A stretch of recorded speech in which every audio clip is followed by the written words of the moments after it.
গণ অভ্যুত্থানের যে নেতৃত্ব, সেই নেতৃত্বের মধ্যে ফাটল ধরেছে, একটা দল তৈরি হয়েছে, আরও একটা নতুন দল তৈরি হতে যাচ্ছে, সেই ঘোষণা এসেছে।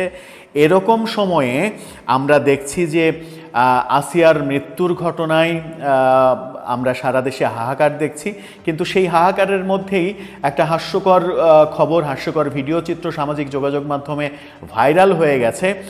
সেখানে দেখা যাচ্ছে যে হেলিকপ্টারে চড়ে হাসনাত আবদুল্লাহ, সার্জিস আলম সহ অনেকেই 4-5 জনের একটা দল মাগুরায় গিয়েছে জানাজায় অংশগ্রহণ করতে।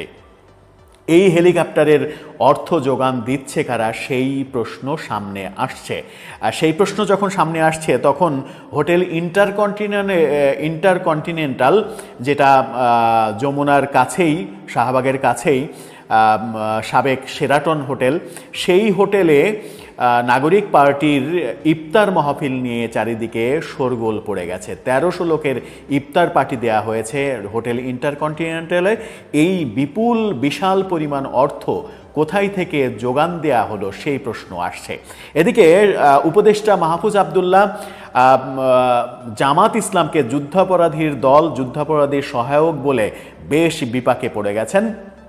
সেই আলোচনা বলছিলাম, বৈষম্যবিরোধী আন্দোলনের পর ছাত্র সমন্বয়কদের উদ্যোগে নতুন একটা দল গঠন হয়েছে, রাজনৈতিক দল, একটা ছাত্র সংগঠন হয়েছে, দুটো দল তৈরি হয়েছে। এর মাঝে আরও একটা দলের ঘোষণা এসেছে, অর্থাৎ বৈষম্যবিরোধী আন্দোলনের পক্ষে যারা ছিলেন তাদের মধ্যে বিভেদটা স্পষ্ট হয়েছে। নতুন দলের ঘোষণা এসেছে। দৈনিক কালের কণ্ঠ বলছে, গণ অভ্যুত্থানে সক্রিয় অংশগ্রহণকারী তরুণদের নিয়ে আরেকটি রাজনৈতিক দল গঠনের ইঙ্গিত দিয়েছেন জাতীয় নাগরিক কমিটির সাবেক নেতা মোহাম্মদ হিজবুল্লাহ, ডাকনাম আরিফিন।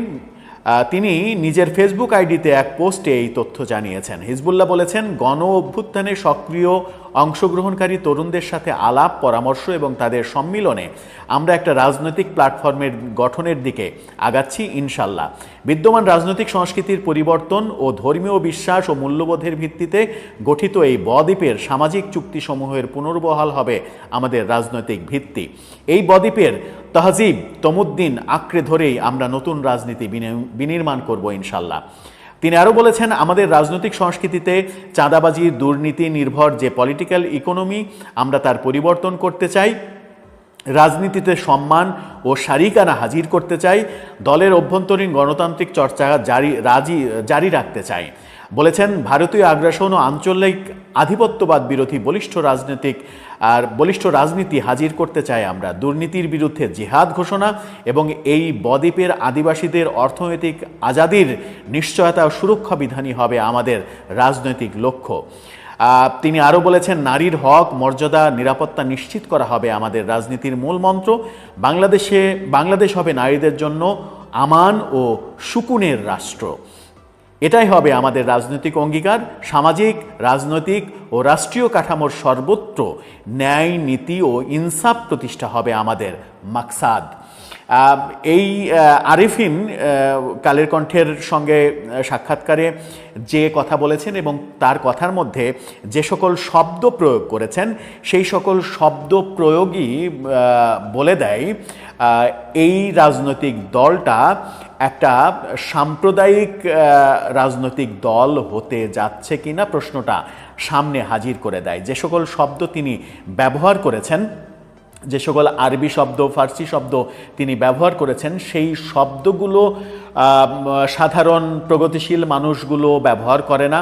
অনেকে বলছেন যে হাসনাত আবদুল্লাহ, সার্জিস আলম, নাহিদ ইসলামরা একটা মধ্যপন্থার দল গঠন করতে চাইলেও এই দলটা হতে যাচ্ছে অনেকটা ইসলামিক স্টাইলে একটা রাজনৈতিক দল।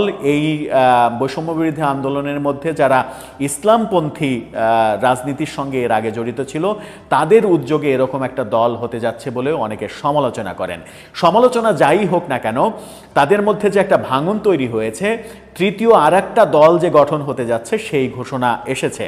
সেই ঘোষণা যখন এসেছে তখন নতুন যে দল হয়েছে ইতিমধ্যেই, জাতীয় নাগরিক পার্টি, সেই নাগরিক পার্টির ইফতার পার্টিকে নিয়ে যথেষ্ট সমালোচনা তৈরি হয়েছে। হোটেল ইন্টারকন্টিনেন্টালে 1300 লোকের আয়োজন করেছিল তারা।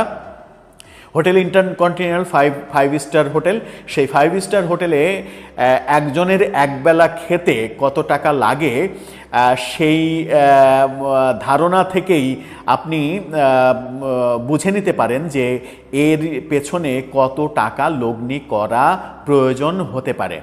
একজনের হোটেল ইন্টারকন্টিনেন্টালে কিংবা 5 স্টার হোটেলে একজনের খেতে একবেলা খেতে যদি খুব কম টাকাও খরচ হয় তাও 10-12 হাজার টাকা খরচ হয়। তো 10-12 হাজার টাকা যদি খরচ হয় তাহলে 1300 জনের ক্ষেত্রে কত টাকা ইনভেস্ট করা প্রয়োজন, এই আলোচনাটা চতুর্দিকে হচ্ছে। সামাজিক যোগাযোগ মাধ্যমে একজন লিখেছেন, ইন্টারকন্টিনেন্টালের ইফতার পার্টিতে জাতীয় নাগরিক পার্টি 1300 জনের জন্য ইফতারের যে বক্সটি নিয়েছে সেটি অ্যাম্বার, এতে প্রত্যেকটা ইফতার বক্সের দাম এসেছে 12,500 টাকা, অর্থাৎ সেখানে তাদের মোট খরচ হয়েছে 1,62,50,000 টাকা। মাথায় ঢুকেছে? একদিনেই 1300 জনের ইফতার খরচ 1,63,00,000 টাকারও বেশি।